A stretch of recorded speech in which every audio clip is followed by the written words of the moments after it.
السلام عليكم ورحمة الله.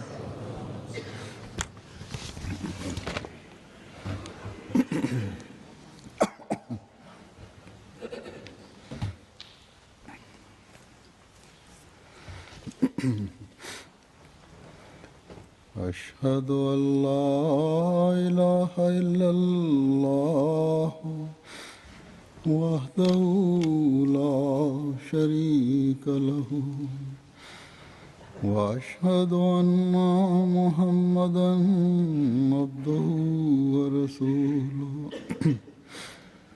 أما بعد فأعوذ بالله من الشيطان الرجيم بسم الله الرحمن الرحيم الحمد لله رب العالمين الرحمن الرحيم مالك يوم الدين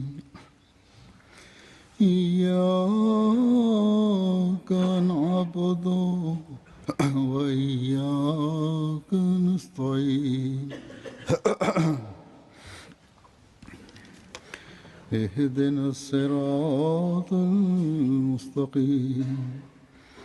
صراط الذين أنعمت عليهم غير المغضوب عليهم ولا الضالين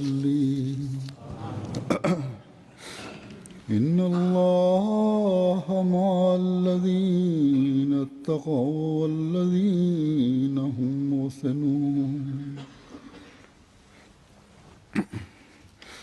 इस आयत का तर्जुमा है Hazur says that the translation of this verse is that verily Allah is with those who adopt taqwa, that is, who are righteous, and those who do good.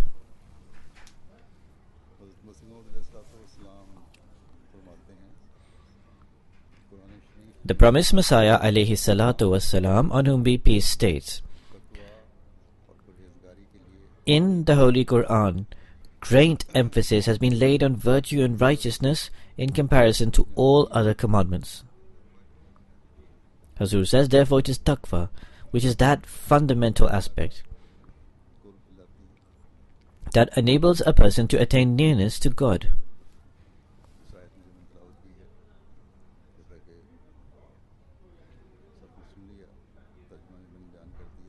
In the ayat of verse of the Holy Quran that I mentioned, and the translation which everyone would have heard from what I read out, in it Allah the Almighty states, Inna Allaha ma'al lazina taqaw, that verily Allah is with those persons who are righteous and those who do good. This is the first matter mentioned in the aforementioned verse of the Holy Quran.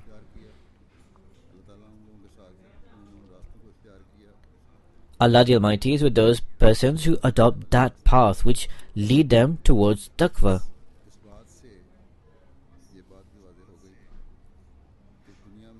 Therefore, from this it can be clearly deciphered that in the world there are two types of people.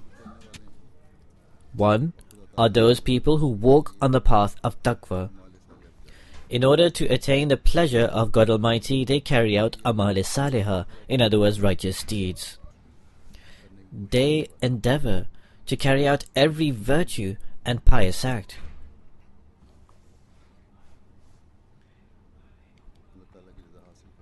And they do this so that they can acquire the pleasure of God Almighty. They also do this so that they can attain nearness to Allah the Exalted. Second are such people who, although do carry out some good deeds and acts of virtue, however, they do not do so with Allah in view. Or it can be said, in other words, they do not perceive while carrying out any act that Allah the Exalted at all times is overlooking us and casting His glance upon us.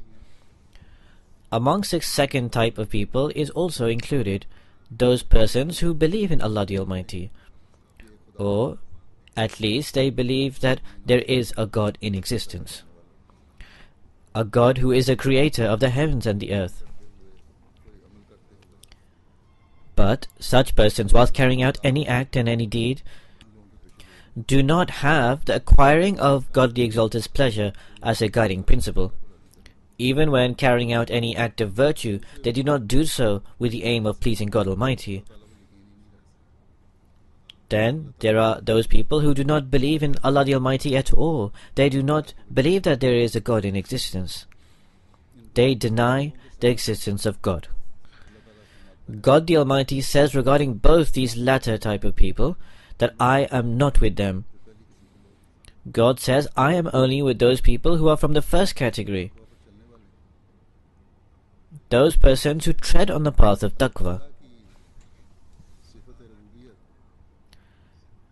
However, the attribute of Rububiyyat of God Almighty, that is of providence, sustaining and nurturing, even to those who do not tread on the path of taqwa, still blesses them with some rewards and some blessings to the same extent as those who are righteous. But this is only limited to worldly things. For example, there is the sunshine or the air. A mu'min muttaqi, that is a believing and righteous person, receives similar beneficence from this as an atheist does.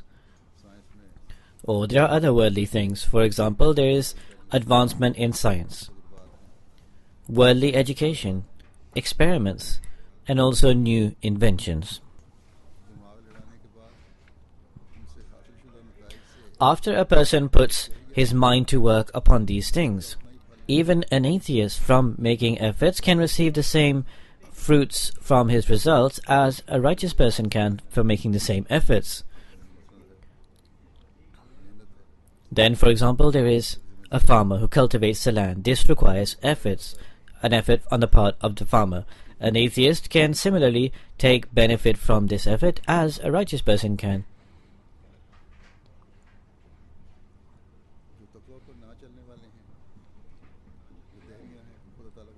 Those who do not tread on the path of taqwa, those who are atheists, those who deny the existence of God, if God the Exalted's attributes of Rububiyyat, that is providence, and also the attribute of Rahmaniyat, that is grace, were not to operate upon them, then it would be impossible for them to live even a moment of their life. In short, God the Exalted created man in the world, and He established two paths for man to follow, a path of virtue and a path of evil. However, in certain aspects of life, Allah the Almighty bestows both types of people who act in different ways in equal measure.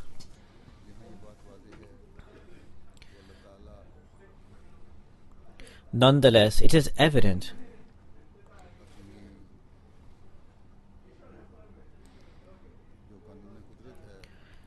that Allah the Exalted has established a law of nature which is applicable on everyone.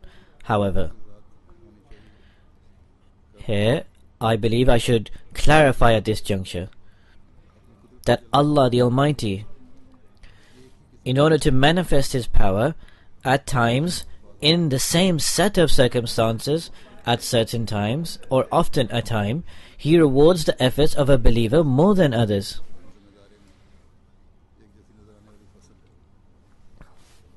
For example, in farming or agriculture, a believer may appear to have the same type of crops as others, but due to prayers, his yield may prove to be greater. Hazrat Muslih Maud, the second Khalifa, radiallahu ta'ala an, may Allah be pleased with him, when he cultivated land in Sindh, he sent certain elder or holy people of the community to look after the land, and amongst them was Maulvi Qudratullah Sanori Sahib.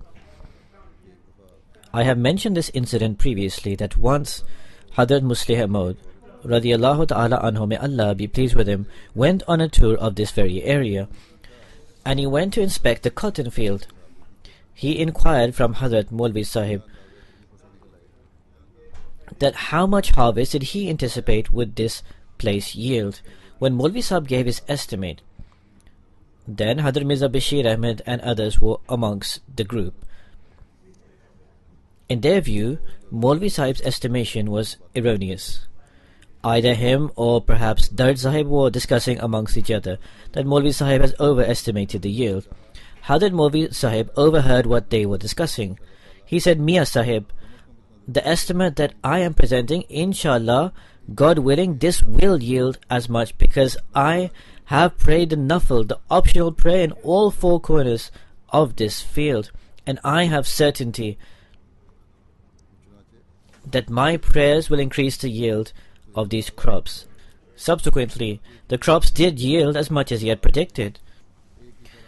Despite the fact of similar climate, similar input of fertilizer, similar seeds and similar minerals, etc. placed within the crops. Despite the fact of similar circumstances, by virtue of prayers, God demonstrates the proof of His existence and increases the yield. Even in worldly matters, the proof of God the Almighty being with them can also be found by a muttaqi, a righteous person.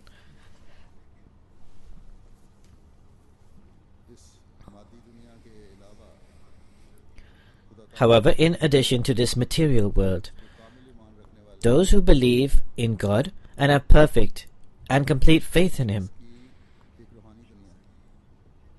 for them there exists a spiritual world. The benefits and pleasures of the spiritual world cannot be seen by the worldly people, and neither is it possible for them to do so. Those who walk on the path of taqwa think extremely loftily. They also consider the life to come. They believe in the unseen. They believe in the hereafter, and they have perfect and complete faith in the promises of God Almighty. When they raise their hands in prayer, then they witness the signs of the acceptance of prayers. In the current age, it is the promised Messiah ﷺ, on whom be peace, who has taught us the correct and true method of establishing this link and connection with God Almighty. There are numerous Ahmadis who have experienced this connection with the Divine. Due to this true link with God Almighty, God informs them of various matters through the means of dreams and visions. God Almighty informs them that this event or incident will occur in this and this manner, and in exact accordance with that, that comes to pass. This association with God Almighty also means that God Almighty has promises rewards in the life to come. They will also be fulfilled. In short, God the Exalted said, if a person remains established and firm on taqwa, then he will receive the rewards of this life, and he will also receive the rewards of the life to come. Hence, a muttaqi, a righteous person, when he carries out an act of virtue for the sake of attaining the pleasure of Allah the Almighty, then he receives the rewards and blessings of this life and the hereafter. This is the promise of Allah the Almighty, as I mentioned earlier, that for the sake of attaining the pleasure of Allah the Almighty, one performs amal salihah, in other words, righteous deeds. And here it is extremely important to note that it relates to people who perform such righteous deeds and such pure and pious actions, who do so purely for the sake of Allah the Almighty's pleasure. It is such people who tread on taqwa. There are other people who also may carry out acts of virtue and acts of goodness, but they do not do so for the sake of Allah's contentment. They do not carry out these actions to acquire Allah's pleasure. The promised Messiah ﷺ has defined a muttaqi, a righteous person. And he says that it is essential to avoid major and minor sins. And not only is it necessary to avoid sins, but it is also necessary to progress in virtues and high morals. Then, it is essential to establish a true and faithful connection with God Almighty. When all of these aspects are within a person, then he can call himself a muttaqi. And what is a true and faithful connection with God Almighty? It is this, that one should strive to fulfill the dues of the worship of God Almighty, and one to the maximum extent possible, using all his capabilities should make every endeavor to fulfill the commands of Allah the Exalted. When such a condition prevails, it is then that Allah the Almighty has spoken about the next stage of taqwa. Allah the Almighty states, وَالَّذِينَ هُمْ مُحْسِنُونَ, and those who do good. The Arabic word muhsin means one who confers a gift or reward to someone else without any effort on the part of the person who receives it. Such a person is called a muhsin. It also means to treat others in a good manner. Another meaning of muhsin is when a person in his own work reaches a stage of excellence. He attains excellent knowledge of the own work he is carrying out. And each act is excellent in the sense that it is in exact accordance to the given time and situation. Thus, there are two types of muhsin. One type hold a heartfelt pain within them and are ever ready and prepared to help others, irrespective of the fact of what religion, what sect, what nation, what race the other person he is serving belongs to. This type of muhsin remains engrossed in service to others, and they want to serve humanity in every way possible. Moreover, they help others in time of need, and they surpass in the service to the extent that they want to bring about ease for others as much as possible. Therefore, it is the duty of every single Ahmadi to harbor these heartfelt sentiments and to serve humanity. And with the grace of Almighty Allah, there are numerous Ahmadis indeed who serve humanity with these very sentiments.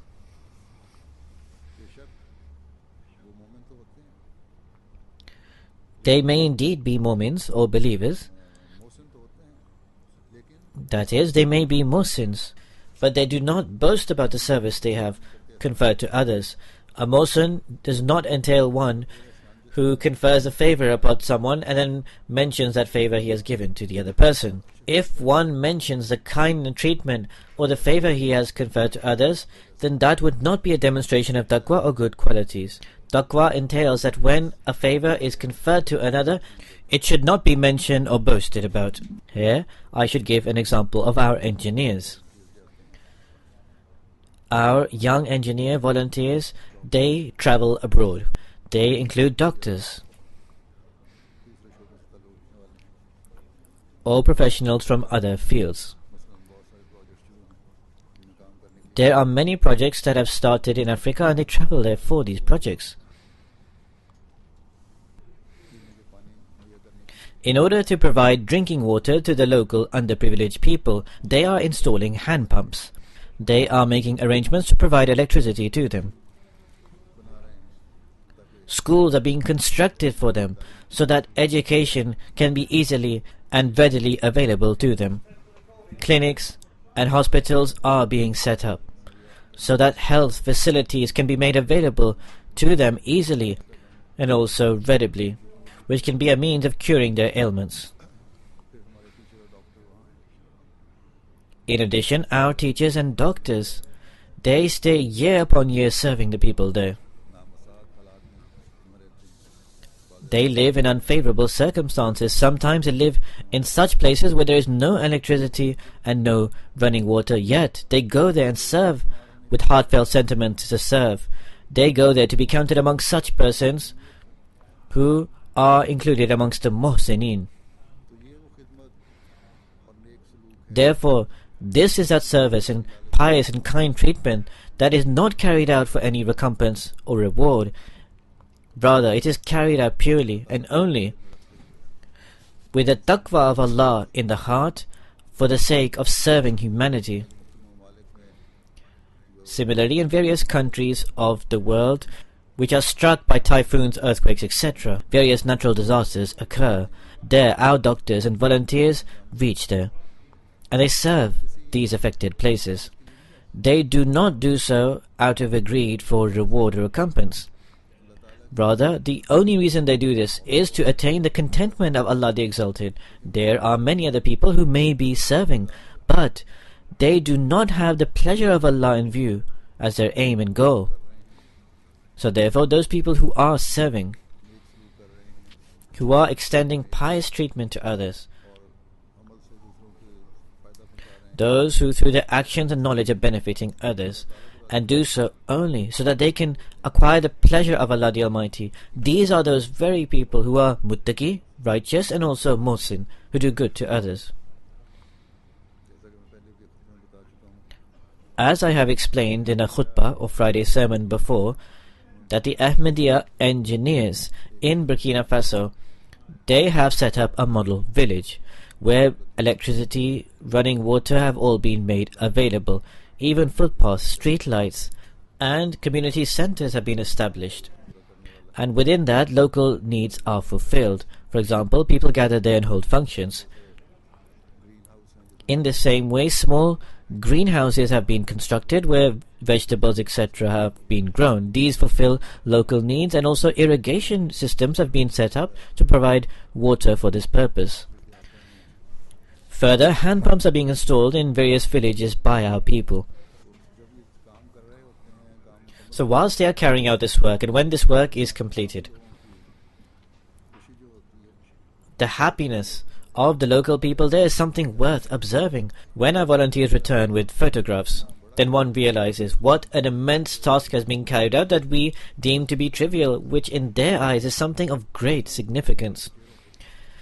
Joy emanates from their countenances. Those people, often children, who are 8 or 9 or 10 years old, who carry buckets of water on their heads for 5 miles just to obtain water.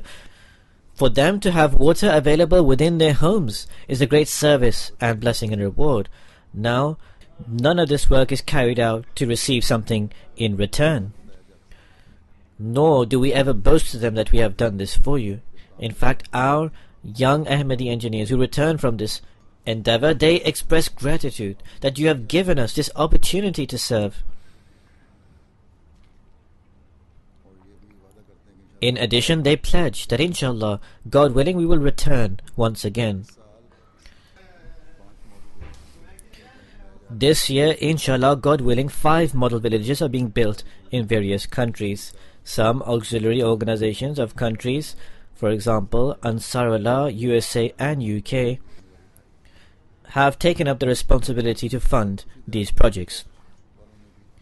Humanity First have also provided a contribution towards this. I also said to the Germany Jamaat to participate. Thus, the passion to serve mankind counts these people amongst the Muhsinin. Similarly, those who arrange for funding for these projects also are counted amongst the Muhsinin. An Ahmadi who has accepted the Imam of this time, who has pledged to tread on taqwa,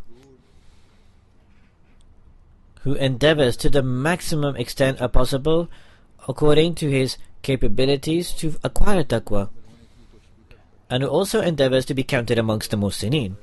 So God Almighty says that I am with such people. I am always alongside people of this type. Our young Ahmadi volunteers who return after this work, they declare themselves that we face difficulties of this kind or the other in our work, and then they relate how Allah the Almighty displayed the manifestation of His power, and through imperceptible means their problems were solved. And they say that through this our faith in the existence of God increased. Similarly, as I stated, that Muhsinin also means that one is also concerned for his own self, and one endeavors to increase his know-how and spiritual knowledge to excellent levels. This is a favor and kind treatment upon one's own self, that one strives to incorporate the doing of pious deeds into his life, and then to excel in that. This is also a meaning of Muhsin.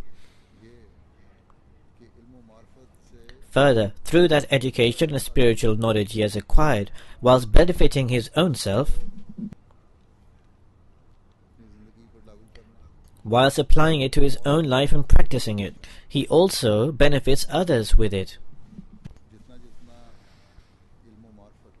The greater the level of one's education and spiritual knowledge, combined with his efforts to utilize that to help and serve others. Correspondingly, the greater level of being counted amongst the Mohsinin does he acquire. Then he ascertains a new path, which takes one to greater progress spiritually and morally.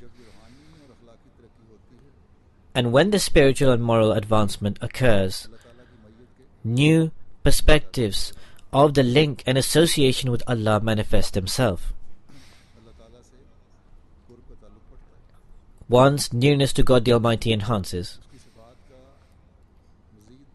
He acquires greater insight into the attributes of the exalted Lord, and he progresses in taqwa.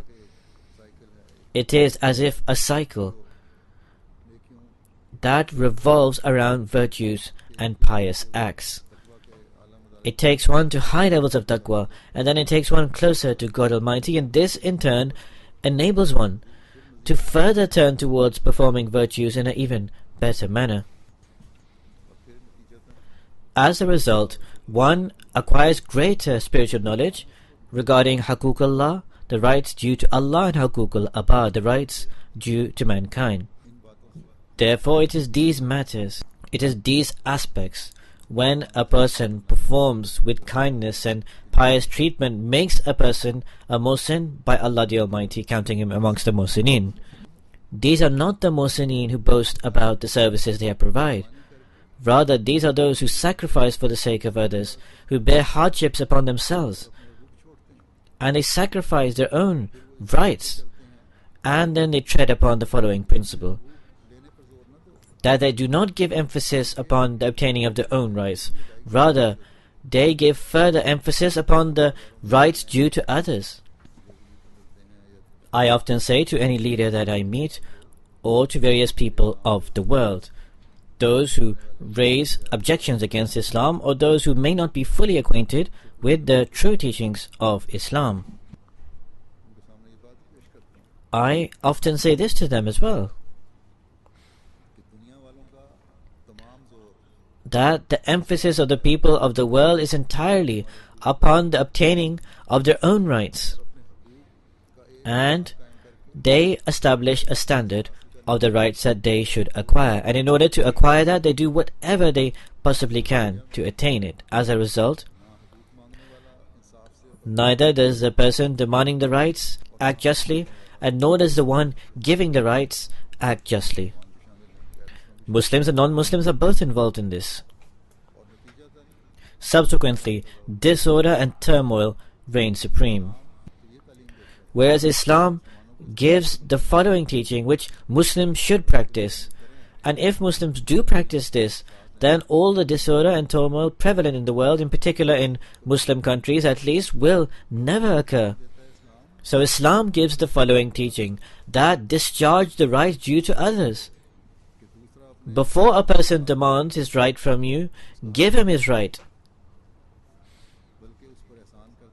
In fact, acting favorably and kind towards him and establishing human values. Become a part of the Mohsinin.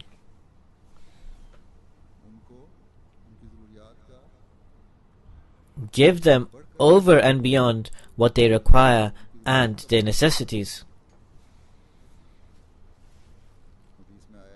For example, it is mentioned in the Ahadith regarding the servants, male and female, that clothe your poor servants with what you wear yourself, and feed your poor servants with what you would eat yourself. If this principle was implemented in the wider perspective of the world, then the people of any country would never go hungry, and their rights would never be usurped, and they would never be without clothes. Images from various countries of Africa are beamed across the television. Children are leading lives of starvation due to shortage of food. They are on the brink of death, or they are malnourished. Mothers are also starving. They are unable to breastfeed their children. Therefore, rather than trying to seize the resources of those countries, if emphasis is given on giving the rights to others, becoming a muhsinin, the qualities, capabilities and abilities of others are enhanced and furthered. Poor people themselves are made to stand on their own feet. Then these problems that are prevalent in the world will vanquish. If Muslim governments took care of these matters in their own countries, and if Muslim leaders, rather than increasing their bank balance, took care of their public, and if they strove to become muhsinin, if they endeavored to tread on taqwa, then this beautiful teaching would never allow in our Muslim countries for there to be anxiety, restlessness and destituteness. However, unfortunately, this sorry state is most prevalent in the Muslim countries, and non-Muslims are deriving advantage from this. So therefore, whenever I have stated these facts before people, that if this condition prevails, that you act justly, then these problems that have reigned supreme in the world will finish by themselves. In reply to this, they say that this is correct, and that this is truly a beautiful teaching of Islam. However, when they return to their assemblies, then the vested interests once again come to the fore. In other words, the national interests intervene, and a race to acquire those national interests begin.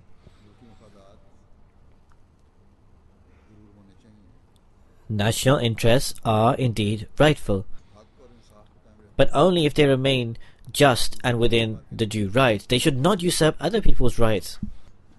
As long as this is taken care of, the national rights should be fulfilled. Naturally, one takes care of his own self first. In this way, it is the responsibility of countries to take care of their own self. However, seizing the wealth and resources of others on the pretext of national interests, this is wrong.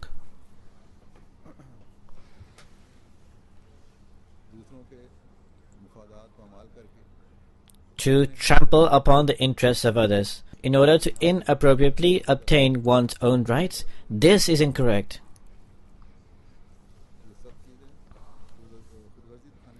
These are all aspects that manifest selfishness, and such actions only vent disorder and turmoil. In any case, it is the duty of every Ahmadi to walk on the path of taqwa and to be included amongst the muhsinin. And whilst being included amongst the muhsinin, to strive to experience the display of nearness to God and to come into the company of God. It is this state that fosters our own self-reformation and also enables us to save the society from disorder within our limited sphere and circles. We should strive and adopt divine attributes in our own respective circles in accordance to the capabilities that we possess.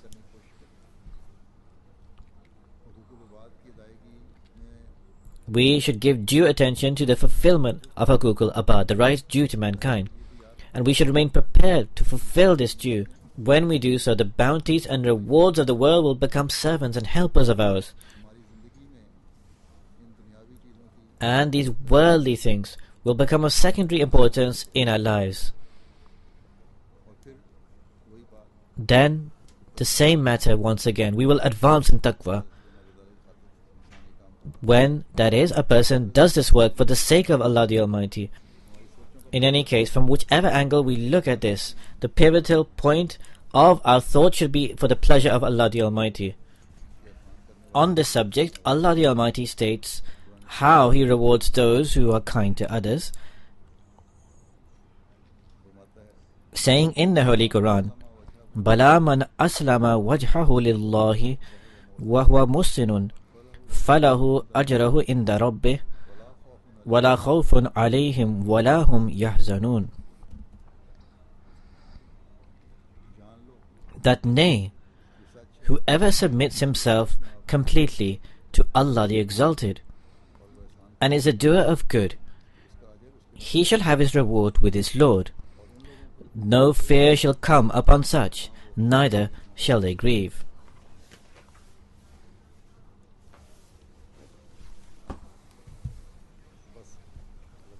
Hazur says, therefore Allah the Exalted states that when your pivotal point becomes my existence, then you will revolve around me. Obtaining my pleasure will become your goal.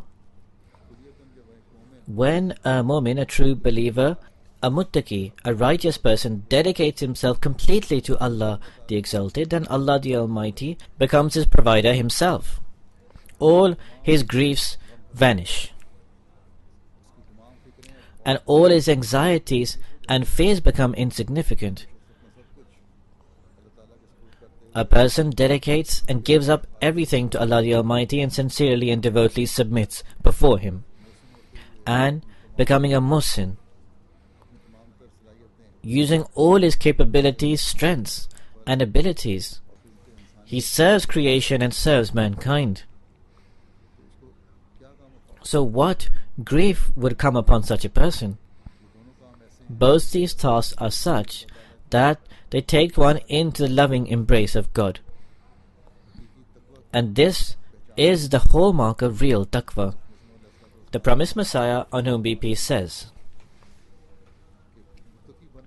to become a muttaqi, that is truly righteous, it is necessary that a person abandoning utterly such outstanding vices as adultery, theft, trespass, hypocrisy, self-esteem, scorn of fellow beings, miserliness, should eschew all low morals and should instead make progress in high moral values. He should behave towards his fellow beings with politeness, courtesy and sympathy, and he should cultivate with God the Almighty true fidelity and sincerity. He should constantly seek occasions of beneficent service to God. This is what deems one to be a muttaqi. He who combines all these qualities in himself alone is righteous.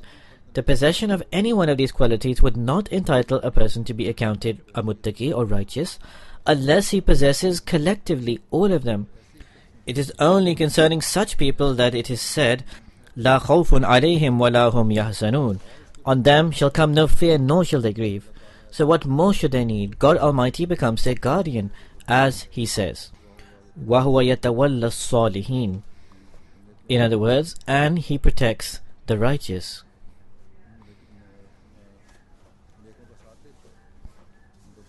He becomes their guardian. In Hadith, it is stated that God Almighty becomes their hand with which they grasp, becomes their eyes with which they see. He becomes their ears with which they hear. He becomes their feet with which they walk. And in another Hadith, it is stated that God has proclaimed that he who bears enmity towards a friend of mine, I say to him, become ready to contend with me. In still another Hadith, it declares that when anyone attacks a friend of God, he pounces upon him with such fierceness with which a tigress pounces upon one who seeks to deprive it of its young.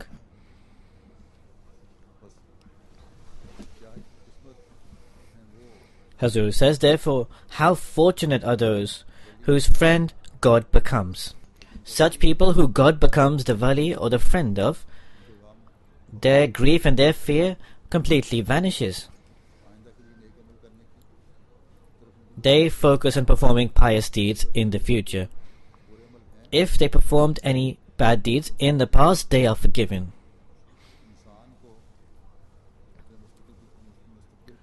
A person remains afraid and fearful of his future. For example, there are many asylum seekers here. They are constantly concerned about the outcome of their case and what will come of it. I have observed that some, out of this fear, have lost many kilograms of weight. When they meet me, fear emanates from their countenances. Others are worried about the state of affairs of their business and they remain fearful about what the future holds. There are students who are fearful and concerned about their exams. In short, the future keeps a person in fear, until, that is, the results manifest upon them. Similarly, there is grief or sadness about what has passed in life. The greater the grief, the sadder a person becomes. Often, people of the world, due to a loss or harm to their business, become so grieved that they become permanently affected due to it. Some people even become mentally disturbed as a result. The heart of some become so affected that they lie permanently on the bed and they leave the world in this way. In any case, a muttaqi mu'min, a believing and righteous person, who is kind and favorable to others, Allah says regarding them, they will fear not nor grieve. A religious and faithful person, who has true insight and discernment into the attributes of God Almighty, and he tries to lead his life in accordance with those attributes. He never allows the worries of the world to seriously affect him.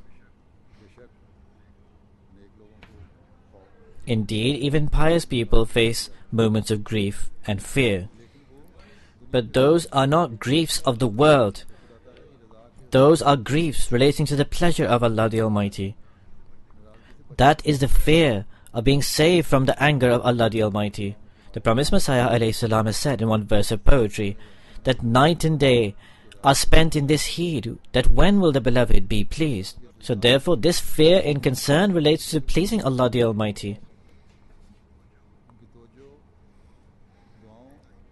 This fear and grief draws their attention to prayer and zikr-e-ilahi, that is the remembrance of God. And the sound of Allah bi zikrillahi bi tatma'innul qulub, that it is in the remembrance of Allah that hearts can find comfort. This assures them, and this becomes satisfaction of their heart. This removes their previous grief, and they are also assured about the removal of future grief. The fear of those who walk on the path of taqwa is the fear of love, because taqwa means that fear or anxiety which keeps one restless to gain the pleasure of Allah the Almighty. So therefore this restlessness and anxiety, it actually strengthens the heart.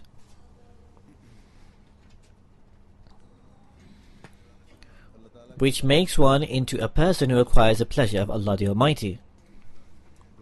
In contrast, the agony and restlessness of a worldly person attacks the heart of that person.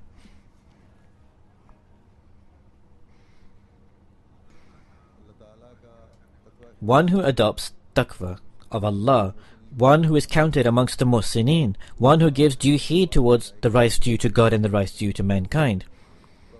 He keeps an eye out for his actions, and he then becomes the recipient of the bounties and graces of Allah the Almighty. So therefore this is a difference between the grief and fear of a worldly person and a righteous and religious person. So therefore an Ahmadi needs to bring about such pious change within their own condition, which will take them to the path of taqwa and will count them amongst the muhsineen.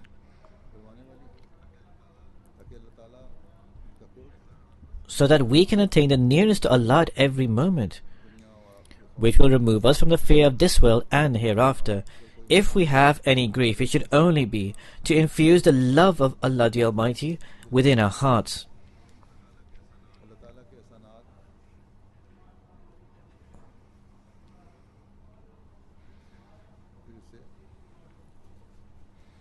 In turn, this will increase the beneficences and favors of Allah upon us.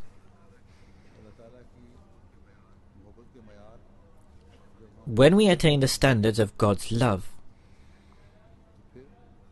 then most certainly God will be with us. Then, as I stated, the favors and bounties of Allah the Almighty will increase upon us. Allah will be seeing that my servant is trying to become a muhsin, and to attain my pleasure he is trying to adopt my divine attributes. So he will perceive that why will I not shower him with my bounties and grace? Allah the Exalted rewards one manyfold more than the efforts one makes. So therefore when He showers His blessings upon a person, then not only will our concerns of the world be removed, rather His favors, blessings and rewards will become difficult for us to manage, such will be their profusion. The promised Messiah ﷺ, inculcating a true mu'min, says that true righteousness and ignorance cannot subsist together. True taqwa or righteousness is accompanied by a nur, a divine light, as God the Glorious has said, that O ye who believe, if you fear Allah, He will grant you a distinction.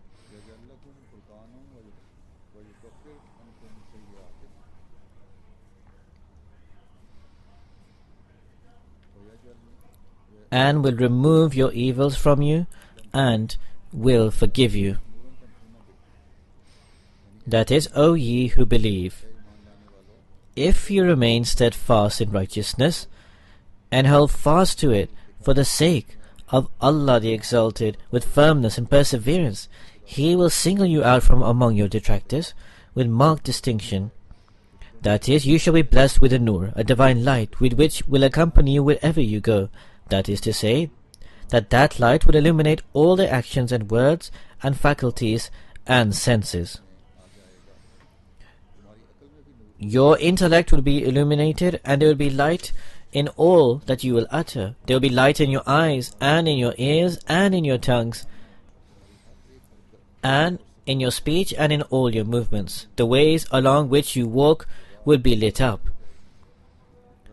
In short, all your ways, the way of your faculties, the way of your senses, they will all be illuminated and filled with light, and you will walk all together in nur or light. Hazur says, therefore, when a person of Allah strives in this manner, his detractors also come under God's chastisement.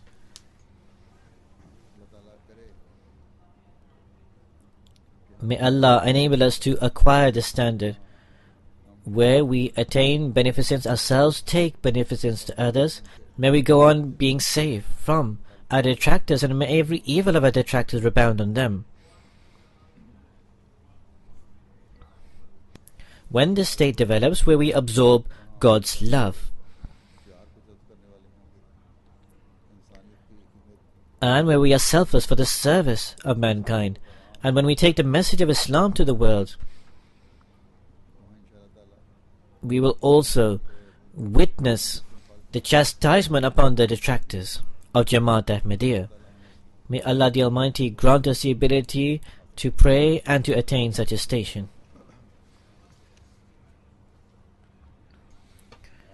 Today as well, I will lead a funeral prayer in absentia. This is of Mukarram Dr. Muhammad Amir Sahib, dispenser. He was called doctor, but he was a dispenser. He was of Harnai, Balochistan. On 1st December 2011, some unknown assailants entered his clinic, fired him, and martyred him. The news of his martyrdom was received late because there is no Jamaat where he was. Therefore, the news of his martyrdom could not be received immediately. His wife was also working in the Harnai hospital.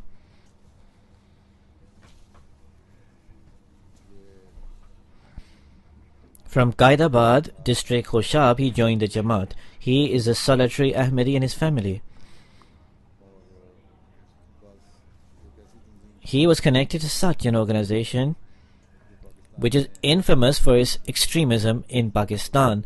This organization cannot tolerate for anyone to be converted into Jamaat Ahmadi and take the Pledge of Allegiance. This could be one possible reason for his martyrdom.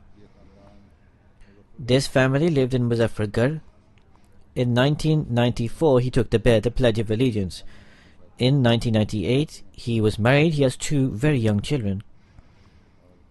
He was a very sincere and devoted person. May Allah the Almighty grant his forgiveness to the deceased and elevate his rank. May Allah the Almighty be contented and pleased with him, and may Allah the Almighty grant steadfastness and solace to the family he leaves behind.